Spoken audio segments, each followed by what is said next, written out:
Hello， 各位，我目前叫演算法大师。这只蓝猫可是火爆 YouTube 的狠角色，它来自一款叫 Puppy Playtime 的游戏。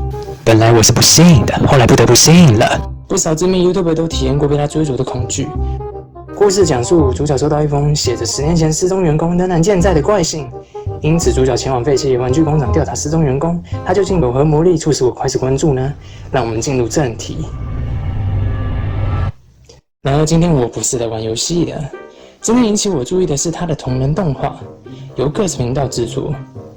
影片刚上传的第一天，就累积100多万的观看次数，短短几天再来看，6000多万，而且现在还在逐步飙升，堪称 YT 史上最快窜红同人动画。达到下方有原影片网址，或者接着观赏我整理的懒人包，我保证各位看完一定会说：妈的，还不如看原片呢！有个女孩很喜欢 Huggy Wuggy， 在这里我们简称蓝毛吧。一直有自我意识的玩具，但是她的父母很不乐见。于是这女孩熟睡时将蓝毛丢弃，蓝毛非常错愕。与此同时，名叫 Puppy 的玩偶伸手邀请蓝毛，似乎是想一同玩耍。蓝毛拒绝，并执意要回女孩身边。没料到回去就看到女孩勒死新玩具，吓得蓝毛瘫坐在地。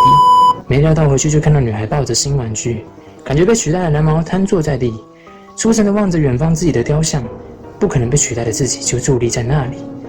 接着蓝毛被后方的 Puppy 与2名研究员掳走，蓝毛被抓到工厂改造，变成尖牙咧嘴的怪物。女孩惊醒，凭借直觉和梦境，女孩来到工厂。女孩获得工厂必备的抓手工具，依旧爱着蓝毛的女孩，已成怪物的蓝毛根本无法意识到，再也控制不住冲动的袭击女孩。跟游戏一样，跑啊跑，追啊追，你追我跑，你跑我追。终于，女孩跑到一处死路，眼看没有退路，情急之下用抓手工具将上方的箱子拉下，箱子将退路砸断，连带蓝毛一起摔落。将死之际，蓝毛看到女孩为自己落泪，甚至伸手想救自己。恢复理智的蓝毛重摔于地，含泪而终的蓝毛身旁出现一道黑，是 Puppy。女孩不顾危险的冲下楼，张守护着倒地的蓝毛。看见此举的 Puppy， 眼中浮现过去的景象：蓝毛的尸体和一个男孩重叠，而生前的 Puppy 则与女孩重叠。Puppy 开始回顾过去，生前也是人类的 Puppy 是个怯懦的女孩。住在被称为妈咪的女士所管理的孤儿院，孩子们都想讨好妈咪，因为活泼的孩子会被2位研究员带走，享受自由。不够活泼的 Puppy 很失望，身为孤儿的 Puppy 自认被囚禁在孤儿院，失落的 Puppy 也很想被研究员带离孤儿院。此时，同为孤儿、身穿蓝衣的男孩打开了 Puppy 的心扉，男孩伸手邀请 Puppy 一同玩耍 ，Puppy 变得活泼。2人玩得不亦乐乎，却没注意到远处拿着玩偶的妈咪正打着他们的主意。2人相处越久 ，Puppy 越是意识到自己可能爱上了男孩。简单说就是早恋。可是就在某次 ，Puppy 误入妈咪的房间，撞见桌上活体实验的照片，写着猫咪本名的工作证，以及先前被带走的孩子都成了实验品。Puppy 大惊失色，因为桌上还有男孩与自己2选1的资料。害怕的 Puppy 在妈咪发现前抽身，男孩找到缩成一团的 Puppy。为了保护男孩 ，Puppy 与男孩玩起躲猫猫。Puppy 趁机将男孩反锁于安全处。不解的男孩敲打着门，然后男孩从门缝看到 Puppy 正主动讨好妈咪，争取离开孤儿院。如愿以偿 ，Puppy 被带走了。活泼的 Puppy 看着男孩，男孩误会了 Puppy 的本意，殊不知孤儿院外根本没有自由。Puppy 被改造成如今玩偶的模样，就是游戏中我们所看到的。而妈咪得意地拿着 Puppy。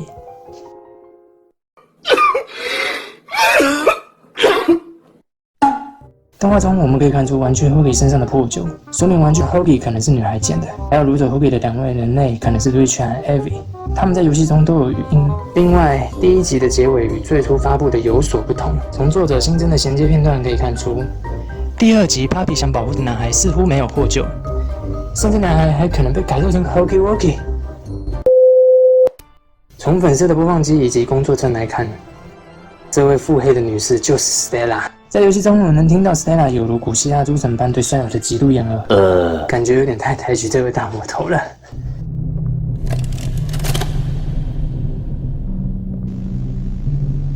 So, Stella, what made you want to work at the Playtime Co. factory? Playing with toys when I was young was so magical. I could go straight from my bedroom floor to anywhere in the world. It was such a great feeling. And being able to work at a toy factory, somewhere that can provide kids with that same experience, that's a pretty great feeling too. Sometimes though, I really wish I could go back. To being a kid, I mean. And it's weird, because adults are just kids, but older. I don't think anyone ever really feels like an adult, but your body just gets older and older, and then you die. Poof! Human bodies just can't stay young forever. There's things though, like some trees that can stay alive even while being way older than a person. I mean, the oldest people to ever live are still younger than those. So I guess everyone is always young relative to something. Right? Alright, I think we're getting a little off track. 还有，赋予这部动画灵魂的歌手 Juby Phonic， 以英文翻唱不少日系知名歌曲。如果你是想听动漫歌曲，但怕身边的人觉得你宅的话 ，Juby Phonic 可说是完美的选择。很少有歌可以让我循环播放个几百遍都听不腻的。高亢的嗓音很对我的胃，偏好高音的听众一定不能错过啊！回到 Gus 的频道，短时间内高点阅率的要素究竟是什么呢？知名角色 Gus 充分运用时事，可以发现频道中有许多熟悉的角色面孔，鱿鱼游戏、奇异博士、太空狼人杀、周五放课夜，连神作 Undertale 都有，还有艾莎，彩色食物。让我想到了多纳吃播继艾莎门之后一个雷同的争议频道。更令我惊愕的是，其他 Puppy Playtime 的同人有许多雷同的动画，都有艾莎门的影子，且观看数都不低。不是这位艾莎，在这个简单概括艾莎门事件，由于儿童不宜的内容，在当时闹得沸沸扬扬，会给小孩带来负面影响的影片，我完全反对。各位看法如何？是跟风是巧合，还是商业策略？欢迎在留言区讨论。不过，好的动画和好的动画师还是值得推广的。目前从游戏配音来讲 ，Puppy 和 Stella 是同一个人配音，由此延伸两种推测：一是 Stella 以某种形式自愿改造成 Puppy； 二是 Puppy 正是 Stella 疯狂计划下牺牲的孤儿。如果是二 ，Puppy 应该会由另一个人配音。不过正反派同个配音员不是没有先例。再来看游戏第2章的预告 ，Puppy 说的 Mommy doesn't like guests。其中的妈咪可以是指幕后黑手 ，Puppy 本身也是受害者，亦可以是自称。Puppy 自称母亲，并掌控着其他实验品。毕竟以第三人称自称也不是先例。这里我更倾向前者，比较能解释为何 Puppy 被关在盒子里。这里引申出一个问题。究竟同人是否会影响官方？个子动画的高人气让无数观众对 Puppy 心生同情。有无可能官方原先设定 Puppy 是大魔头，却因为个子动画而更改设定将 Puppy 洗白呢？我们只能期待今年出游戏第2章的上市啦。各位有看过其他同人影响官方的例子吗？欢迎大家在留言区讨论。如果觉得影片还行的话，请订阅我的频道。